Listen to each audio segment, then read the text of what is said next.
আসসালামু আলাইকুম বন্ধুরা, আজ আমি দেখাতে চলেছি দেশের একজন নাগরিকের ইতিবাচক মনোভাব।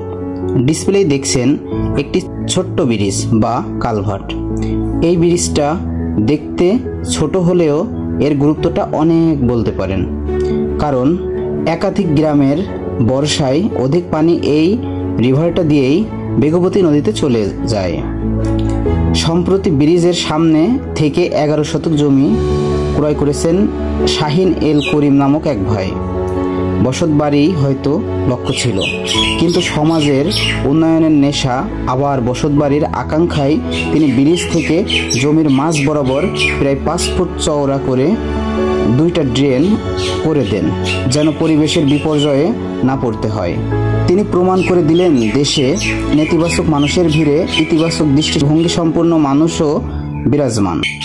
আসুন সংস্কার করতে আইনের অপেক্ষায় না বসে থেকে নিজে থেকে সংশোধন হয়, তাহলে দেশটাকে ইনশাআল্লাহ সংশোধন সম্ভবপর হবে।